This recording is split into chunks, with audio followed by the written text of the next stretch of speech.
Bonjour à tous, j'espère que vous allez bien. On se retrouve pour une nouvelle vidéo, pour un nouvel épisode de podcast lecture dans lequel nous allons parler de 4 livres qui sont sortis récemment. Alors encore, je fais beaucoup de vidéos de sorties récentes ces derniers temps parce que, eh bien, j'ai beaucoup de choses à partager avec vous. J'ai beaucoup de vidéos de book haul parce que je reçois pas mal de livres. J'ai beaucoup de vidéos vlog pour, eh bien, partager avec vous les événements littéraires, eh bien, auxquels je vais. Il y en a pas mal hein, en ce moment. Et donc, au milieu de tout ça, bah, je fais mes épisodes de podcast lecture au milieu. J'ai de la matière encore, hein. Là je vous présente 4 livres, mais en réalité j'en aurai 10 à vous présenter, je découpe et je passe en priorité les nouveautés parce que c'est ce qui a du sens par rapport à maintenant, c'est-à-dire que c'est des nouveautés maintenant, dans un mois ce sera moins des nouveautés. Et en revanche, bah, les livres de poche ou les livres qui sont sortis il y a un petit moment, ça a moins de sens de vous en parler tout de suite. Donc à chaque fois, au moment où je dois enregistrer l'épisode de podcast lecture, bah, il y a le moment où j'enregistre, il y a le moment où ça sortira. Il y a toujours un gros décalage entre les deux, enfin un gros décalage, au moins une semaine. Et donc bah, je vois ce qui sera d'actualité à ce moment-là. Donc voilà, il y a bien un moment donné où ça reviendra, les poches, les livres audio et tout ça. En tout cas, j'espère que le contenu de ma chaîne vous plaît quand même. Et donc bah écoutez, c'est parti pour cet épisode de podcast spécial nouveauté, spécial sortie récente, vous l'avez compris. Alors, au programme de cet épisode, nous avons tout ça. C'est-à-dire le dernier livre de Bruno Combe, Il existera toujours un chemin, sorti le 27 avril. Il y a également l'affaire Agatha Christie de Nina de Gramont chez Cherche Midi, qui est sorti le 20 avril, je crois, le même jour que celui-ci, Roche de sang d'Olivier Bal, et le 3 mai, j'espère vraiment que je ne me trompe pas au niveau des dates, mais en tout cas, ça doit être à peu près ça. Il y aura la sortie d'une belle vie de Virginie Grimaldi, mais de toute façon, cette vidéo sort le jour de la sortie, voilà, chez Flammarion. Eh bien, on va faire dans quel ordre? On va faire d'abord celui-ci écrit par un homme, puis celui-ci écrit par une femme, donc les sorties les plus anciennes. Celui-ci écrit par un homme, donc le 27 avril, qui est sorti le 27 avril, et puis celui-ci écrit par une femme, sorti début mai. Voilà, j'espère que ce programme vous plaît. Il y a du roman policier, il y a une partie, un livre plus historique, il y a un livre qui va nous faire voyager, et il y a le Virginie Grimaldi que j'aurais du mal à vous décrire comme ça en 2 mots, mais ça tombe bien puisque je vais vous le décrire en un petit peu plus que ça en 4e partie d'épisode après vous avoir présenté les 3 premiers. C'est parti. Donc, je commence avec Roche de sang d'Olivier Bal chez XO. C'est un auteur alors que j'apprécie beaucoup. Déjà, l'auteur en lui-même, il est extra, trop chouette à rencontrer en salon, d'échanger avec lui. Voilà, donc moi je ne suis pas encore à jour dans ses livres. J'ai lu l'affaire Clara Miller et la forêt des disparus. Il me reste à découvrir Méfiez-vous des anges. Et donc j'ai lu celui-ci parce que c'est pas une suite. Contrairement à... Enfin, est-ce qu'on peut dire que l'affaire Clara Miller, la forêt des disparus et Méfiez-vous des anges, ce sont des suites? J'aurais tendance à dire que oui, parce qu'on retrouve quand même un même personnage, etc., etc. Mais bon, là, on est sur des personnages vraiment différents. Donc il y a une sorte de rupture, donc il n'y a pas de souci à lire celui-ci, même si vous n'êtes pas à jour dans la série précédente. Bon, après, il n'y a pas de souci non plus à lire la série précédente dans le désordre et compagnie. Mais bon, j'ai adoré Roche de sang. En fait, dans ce livre, on part en Corse. L'auteur avait un pari un peu fou.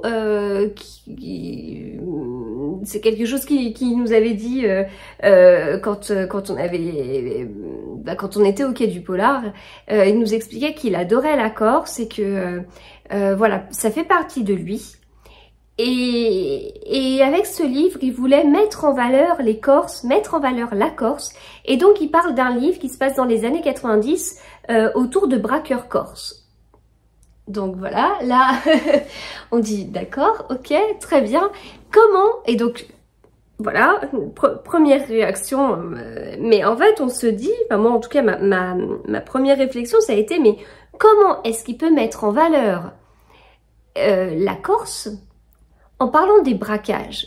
Comment il met en valeur la Corse alors qu'à cette période-là, au début des années 90, c'est quand même, voilà, pas forcément, on n'entendait pas que des choses très bien, hein, il y a quand même eu toute une période où on entendait beaucoup parler de la Corse et de ce qui se passait là-bas, et donc comment il peut réussir à mettre en valeur la Corse en parlant de ce qui se passe pas bien là-bas? Enfin, je sais pas, moi ça, c'est une réelle question, quoi.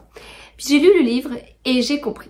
Je suis partie dans un thriller, je suis partie dans une histoire d'amitié, je suis partie en balade, en randonnée. J'ai découvert les paysages de la Corse à travers ces mots. J'ai vraiment beaucoup aimé. J'ai découvert plusieurs personnages, j'ai voyagé en plus de ça. Enfin, c'est un livre vraiment très riche. On peut pas se dire oh, il aurait pu aller plus loin ou je ne sais quoi. Non, vraiment c'est d'une très grande richesse. On s'attache beaucoup aux personnages, mais on n'est pas sur des personnages tout gentils, hein. Ils ont quand même une part sombre qui est claire et nette, on la connaît dès le début. On sait qu'il y a certains personnages où on pourrait s'en méfier, mais en fait malgré tout, mais je me suis attachée à tous en fait. Et donc en fait, dans ce livre, on a une double temporalité et en même temps on est aussi un peu sur un roman choral. Enfin, en fait, on va suivre eh bien certains personnages en Corse au début des années 90, puis on va suivre d'autres personnages maintenant, notamment le personnage de Mary Jensen, qui est inspectrice à Europol. Et moi, je l'ai beaucoup aimé en fait. Vraiment, ce personnage-là, si je pouvais la retrouver dans un autre livre, je serais ravie. J'ai vraiment bien accroché avec elle. Et donc, elle-même, elle va enquêter sur quelque chose. Et puis, son enquête, petit à petit, va l'emmener en Corse. Voilà. Elle a un lien. Mais vous verrez.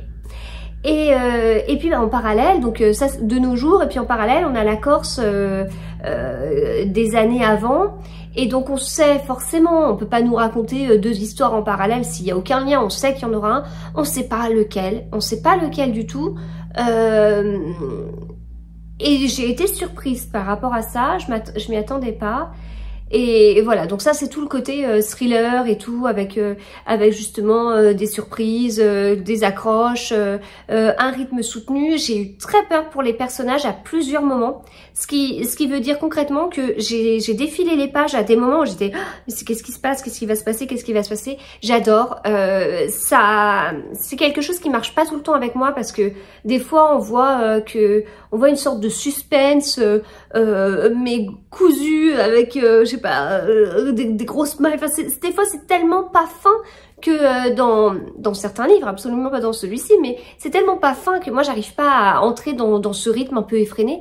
Là écoutez, moi ça l'a totalement fait. J'ai réussi à bien être prise par ce rythme en fait, et donc voilà, j'ai vraiment eu peur pour différents personnages et tout, et puis en plus de tout ça, en fait il y a l'amitié, il y a des liens très forts entre les personnages, et c'est là où enfin c'est pas le seul endroit, mais c'est l'un des moments où la Corse est vraiment mise en valeur.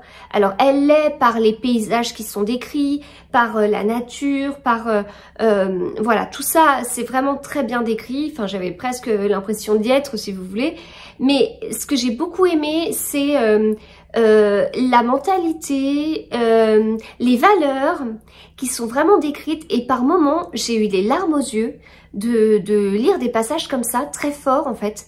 Des choses très fortes entre les personnages, et j'ai été un peu scotchée, parce que il y a tout ce que j'aime dans un thriller et il y a des émotions en plus, et c'est un pari totalement réussi. C'est un pari, ça, enfin comme je vous dis, moi quand au début j'ai su de quoi ça parlait, ça me paraissait difficile à tenir en fait, de mettre en valeur la Corse par ce qui pourrait justement ne surtout pas la mettre en valeur. Enfin c'est assez fort, mais ça fonctionne et chapeau. Enfin c'est hyper original du coup et après ça le fait sur le côté thriller sans souci. Enfin donc voilà, vraiment j'ai vraiment bien accroché.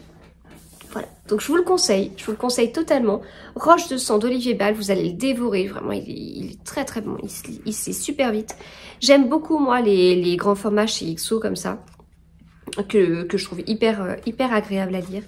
Donc voilà. Et puis j'ai eu la chance de le recevoir d'XO avec des petits goodies en lien avec le livre à l'intérieur, notamment des petites cartes comme ça. Donc Théo qui dit je t'attends en Corse, fratré, je sais pas comment on dit, j'ai besoin de toi une dernière fois. Voilà, tout ça c'est le livre avec ça là, voilà. Ça fait tellement longtemps que notre famille fait couler le sang que l'on a fini par croire que c'était en nous. Donc c'est vraiment magnifique. Voilà, et ben écoutez, je vous le conseille et donc ne passez pas à côté de Roche de sang. Je continue avec l'affaire Agatha Christie de Nina de Gramont chez Cherche Midi. Couverture magnifique. Alors, j'ai lu ce livre sans lire la 4e de couverture. Je ne voulais rien savoir. C'était l'affaire Agatha Christie. Très bien. Ok, j'y vais. Ça parlera d'Agatha Christie. Voilà. Et parfois, quand même, la 4e de couverture, ça sert à quelque chose. Et en l'occurrence, j'aurais pu en savoir un petit peu plus sur vraiment l'objectif du livre. Bon, je vous dis ça depuis, j'ai pas lu la 4e, mais en tout cas pour avoir échangé avec Benoît, bon, il y avait des petits warnings qui auraient pu modifier mes attentes sur le livre, parce que j'avais des attentes. Hein. Donc là, en fait, l'affaire Agatha Christie, c'est un livre qui va traiter de la disparition d'Agatha Christie. Donc comme vous le savez sûrement, elle a disparu quelques jours, elle a vécu des choses très difficiles, le décès de sa maman, elle apprend que son mari la trompe et qu'elle va divorcer, et puis après tout ça, voilà, elle disparaît, on la retrouve pas, donc c'est en 1926, tout le pays s'arrête en fait pour retrouver Agatha Christie mais ça fonctionne pas. On a beaucoup de mal à la retrouver et ensuite elle réapparaît. Quelqu'un la reconnaît en fait et donc elle réapparaît et elle n'a jamais voulu s'expliquer sur cette disparition, y compris dans son autobiographie. Voilà, le mystère reste entier. Pourquoi elle a fait ça, on sait pas. Donc, il y a matière à réflexion, il y a matière à imagination. Moi, c'est pas un épisode de sa vie que j'aime beaucoup. Bon, alors déjà, ça m'est arrivé plusieurs fois de me dire, des gens qui me disaient, mais tu sais, et Agatha Christie, elle a quand même disparu, comme si on m'apprenait un truc incroyable, mais c'est quelque chose qu'on sait, quoi. Donc, bon, ce côté-là, j'en ai un peu, enfin, le côté un peu, je sais pas comment dire, people, anecdote, voilà, c'est quelque chose que je trouve un peu agaçant et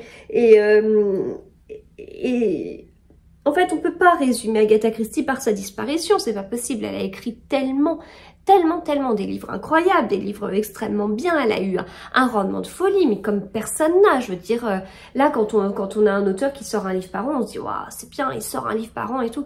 Agatha Christie, elle en sortait parfois 4. Donc alors certes, c'est pas des pavés de 600 pages, mais c'est quand même des bons. Tous les Agatha Christie sont pas exceptionnels, mais je veux dire, elle en a quand même fait des inégalables.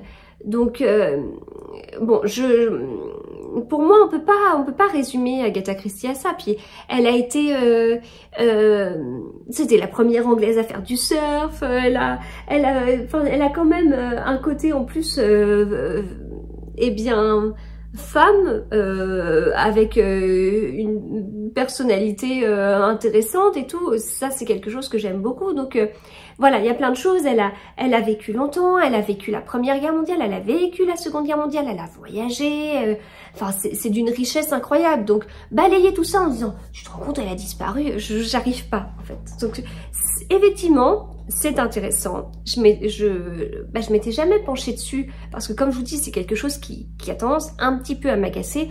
Ou quand dans une biographie d'Agatha Christie, on se retrouve avec genre un tiers du livre sur sa disparition, faut rester un peu mesuré, hein.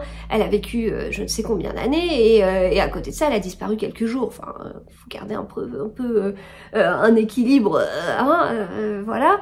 Donc c'est des choses qui m'agacent un petit peu.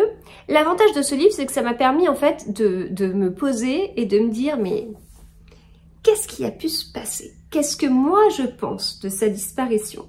Donc là, l'autrice nous propose une version fiction, bien évidemment, puisqu'on ne connaîtra jamais la réalité. Donc elle s'inspire de cette disparition pour derrière faire toute une histoire, etc. Au début du livre, j'aurais tendance à découper le livre un peu en 3 parties. Je ne peux pas vous dire si c'est 3 parties égales, mais en tout cas, j'ai ressenti 3 choses différentes au long de ma lecture. La première partie, j'ai trouvé que Agatha Christie était vraiment présente. J'ai apprécié la façon dont c'était écrit parce qu'en fait, on est dans la peau de celle qui est avec le mari d'Agatha Christie. Voilà. Donc le mari d'Agatha Christie trompe Agatha Christie avec la narratrice de ce livre. C'est particulier. Et donc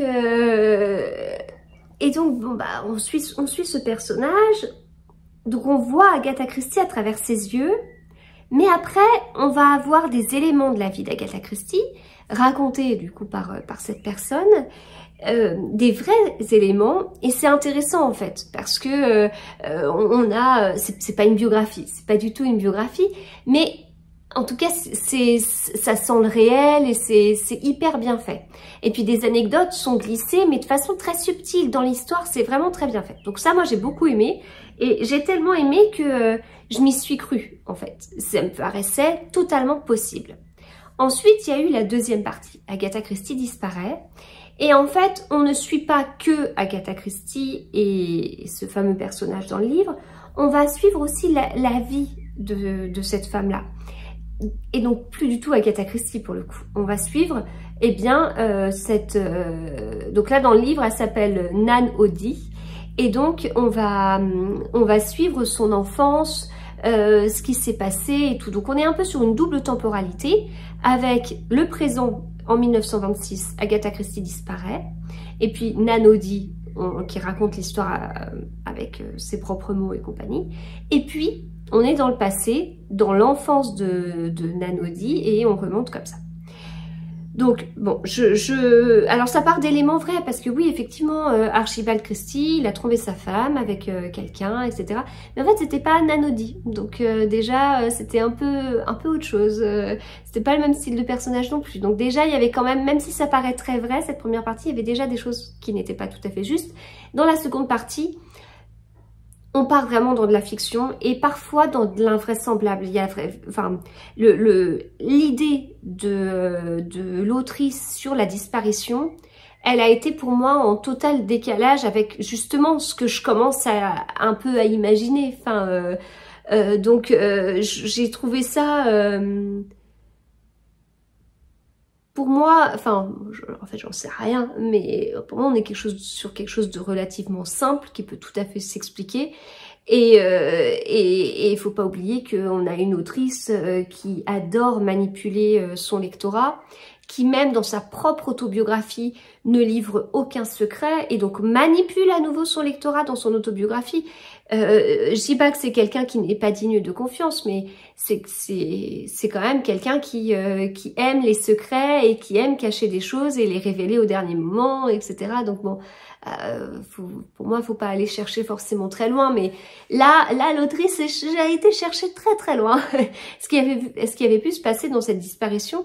Et pour moi, c'était enfin, j'ai eu beaucoup de mal, moi qui pars sur une explication d'une énorme simplicité, j'ai eu beaucoup de mal en fait avec ça. Enfin, donc ça m'a paru presque invraisemblable, un peu loufoque. Enfin, Voilà, et cette sensation de réalité, de vérité que j'ai ressentie dans la première partie, bah c'est parti en fait. Et donc moi qui partais vraiment dans ce truc-là, eh ben elle m'a perdue. Elle m'a perdue dans cette partie centrale, voilà.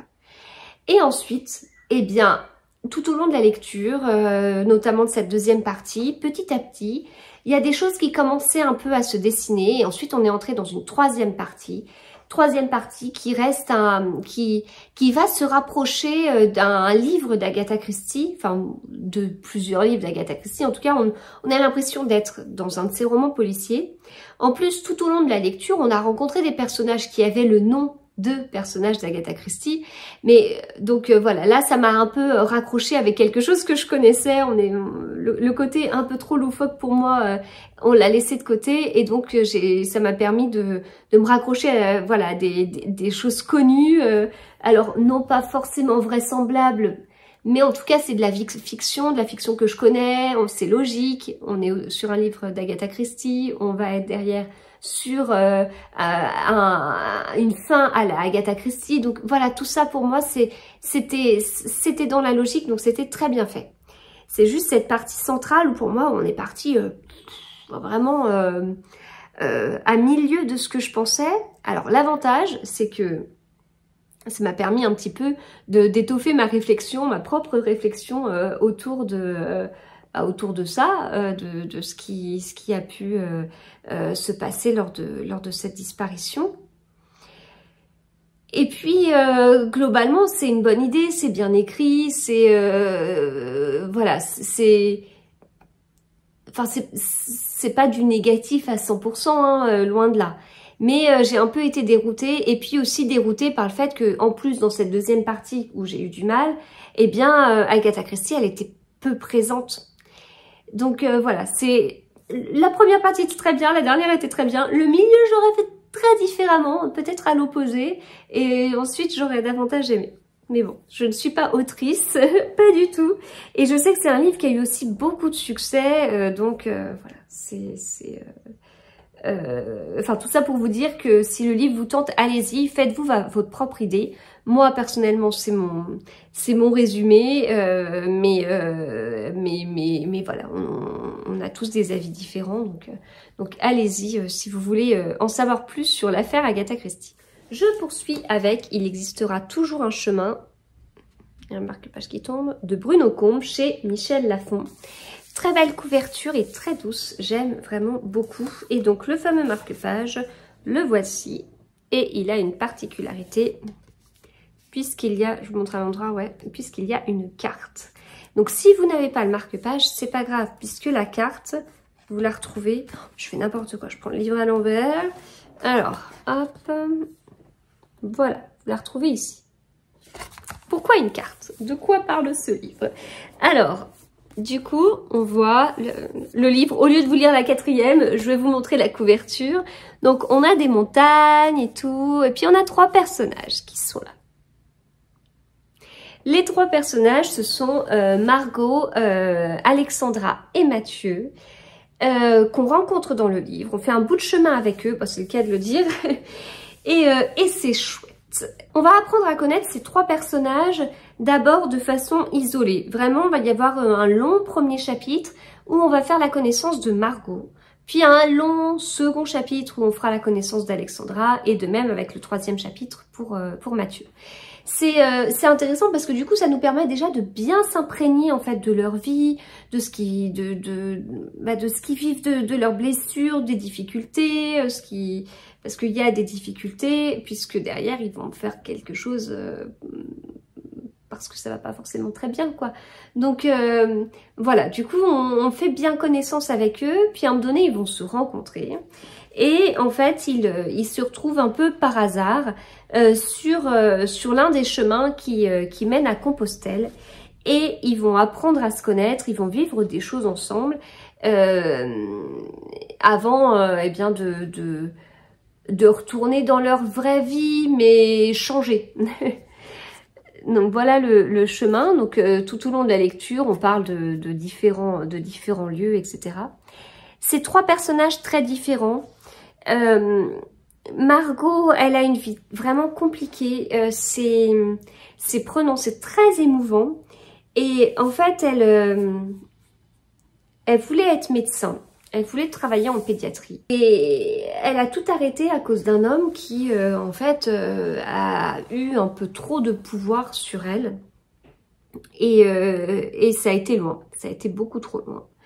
Donc à un moment donné, elle est partie. Voilà. On a en deuxième personnage Alexandra. Alexandra, elle est influenceuse. Alors, influenceuse avec tout ce qu'on aime. Donc en fait, elle est installée à Dubaï et il y a beaucoup de choses autour de son image, etc. etc. Après, c'est un personnage que j'ai beaucoup aimé parce que malgré les apparences, eh bien, elle est quand même différente de ce à quoi on peut s'attendre. Enfin, là, je vous dis, il y a son image et tout, ouais, enfin, elle est quand même pas prête à tout pour des abonnés, pour de l'argent, et heureusement, j'ai envie de dire, mais bon. Donc voilà. Puis en fait, bon, elle a vécu un truc assez dur et donc elle s'enfuit et donc elle va se retrouver sur ce fameux chemin. Et enfin, on a Mathieu. Donc Mathieu, lui, donc il est fils de viticulteur bordelais. Il a une famille compliquée, hein. Enfin en même temps il n'est pas tout seul à avoir une famille compliquée, je pense que c'est un peu le cas des deux autres aussi. Bon, il y a plus ou moins de difficultés, mais chez Margot c'est pas facile, hein.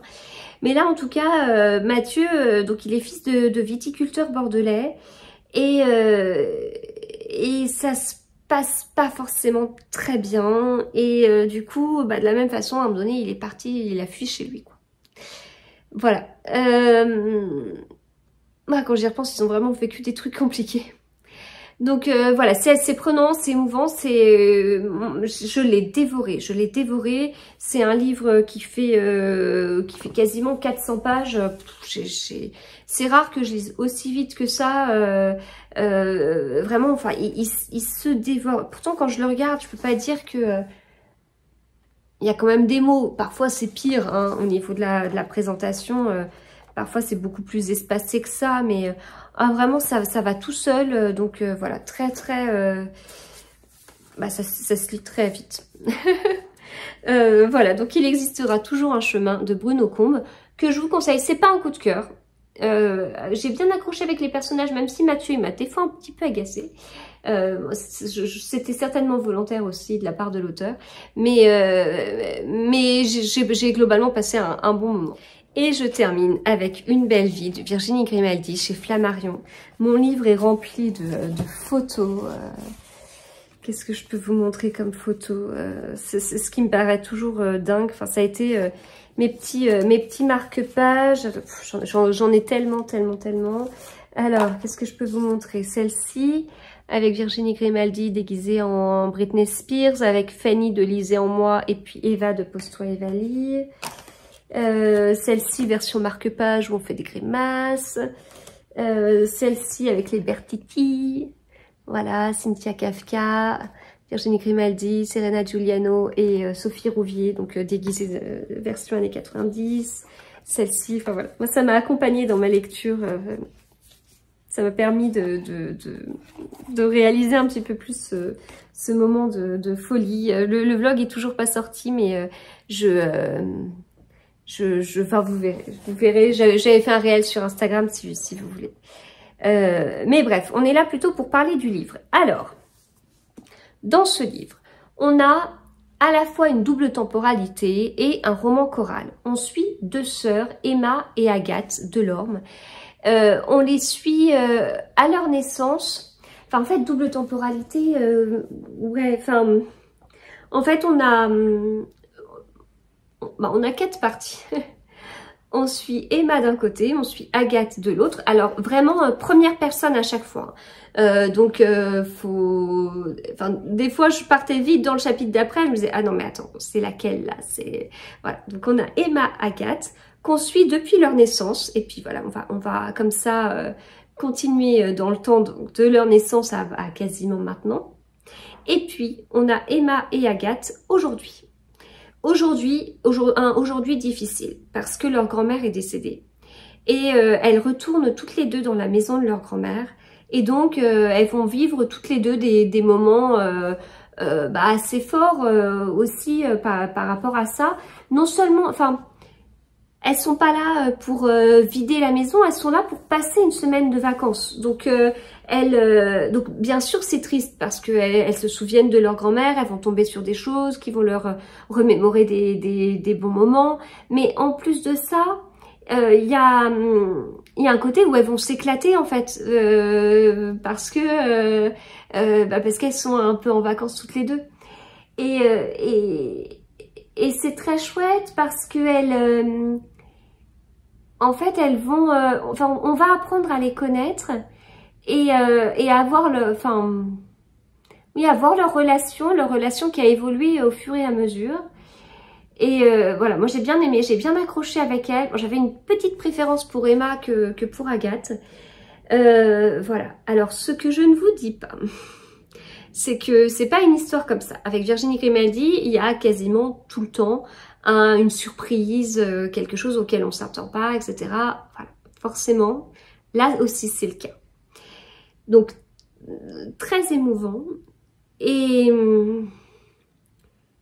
révoltant. Parce qu'en fait, tout au long du livre, comme je disais, on va suivre leur enfance et on va les voir grandir. Elles ont vécu un truc, mais... Et je trouve ça très intéressant parce que ce qu'elles ont vécu, je suis pas sûre de l'avoir déjà lu dans un livre. Et franchement, ça tord le ventre, c'est incroyable. C'est incroyable, voilà. C'est extrêmement difficile en fait. Enfin, j'ai trouvé ça très intéressant. Mais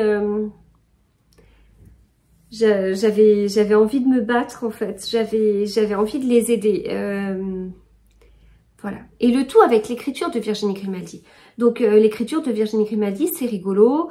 Enfin moi j'ai relevé tellement de citations, vous pouvez les trouver sur Babelio si vous voulez, mais des passages, mais à mourir de rire. Enfin c'est extra. Enfin j'ai vraiment rigolé. Et en fait quand j'ai lu ce livre, ma grande à côté était aussi en train de lire un Virginie Grimaldi, son tout premier Virginie Grimaldi. Il est grand temps de rallumer les étoiles. Et par moments, elle rigolait aussi. donc voilà, vraiment, c'est... Ouais, c'était un beau livre, mais... C'était un beau livre, mais qui remue, qui remue. Alors moi, ce que j'ai bien aimé, c'est que elles sont de ma génération. Agathe, elle est née le même... J'allais dire le même mois. La même année que moi. Elle est née en avril 85 de mémoire. Oui, c'est ça. Moi, je suis née en juillet. Donc leur enfance... Donc leur enfance, ça me parle. Ce qu'elles ont vécu, je le connais. Donc les petits clins d'œil aux années 90, je les reconnais. Donc c'était rigolo, ça fait un peu penser à Désenchantée de Marie Vareille où voilà, on était plongé dans cette période-là et qu'on prend beaucoup de plaisir à se remémorer en fin de compte. Voilà, donc très beau. C'est pas mon préféré de Virginie Grimaldi. Je reste sur celui de l'année dernière. Oh, j'aurais du mal à vous dire. J'aurais du mal à vous dire. Donc, il y a le premier jour du reste de ma vie. Tu comprendras quand tu seras plus grande. Le parfum du bonheur est plus fort sous la pluie. Il est grand temps de rallumer les étoiles. Chère mamie, quand nos souvenirs viendront danser, que ne durent que les moments doux. Chère mamie, au pays du confinement, les possibles, il nous restera ça. Qu'est-ce que je peux vous dire? Bah ouais, moi, il nous restera ça. Ça a été vraiment mon coup de cœur. Et que ne durent que les moments doux, je l'ai beaucoup aimé, mais en deux temps. En deux temps. C'est-à-dire qu'il y a un personnage où je me disais, mince, je sais pas si je suis totalement en accord avec ce personnage avant de me rendre compte quelques semaines après que je le comprenais totalement. Je sais plus lequel j'ai lu en premier. Je sais plus, faudrait que je me replonge dedans, je vous en parlerai peut-être davantage dans le vlog dédié à la soirée de lancement, mais voilà, en tout cas c'était un très bon moment de lecture. Bah, c'est mis entre rire et larmes, un roman bouleversant et irrésistible, mais je suis totalement d'accord, c'est exactement ça. Exactement. Voilà. Donc je l'ai fini maintenant je l'ai lu vite, je l'ai lu trop vite en fait, j'étais bien avec les personnages, mais voilà, il remue. Donc Une belle vie de Virginie Grimaldi, jetez-vous sur ce livre, lisez-le, vous passerez un bon moment, mais il y aura des moments difficiles. Vous rigolerez, mais vous pleurerez aussi. Bon, eh bien, je vais m'arrêter là. J'espère que cette vidéo vous a plu. N'hésitez pas à partager vos moments de visionnage sur Instagram en story ou à me mettre un petit commentaire, me dire s'il y a l'un de ces livres qui vous tente davantage, s'il y a l'un de ces auteurs que vous aimez bien, ou vous guettiez justement cette sortie, ou alors vous attendez plutôt le poche. Donc voilà, n'hésitez pas à me dire tout ça, ce sera vraiment un grand plaisir pour moi de lire et de répondre à vos commentaires. Je vous souhaite de super bons moments lecture. On se retrouve à nouveau très vite parce que j'ai tellement de choses à partager avec vous en vidéo. Vous le savez, il y a tellement de vidéos en ce moment que voilà, j'ai beaucoup de choses à vous dire. Et donc à bientôt, bonne lecture.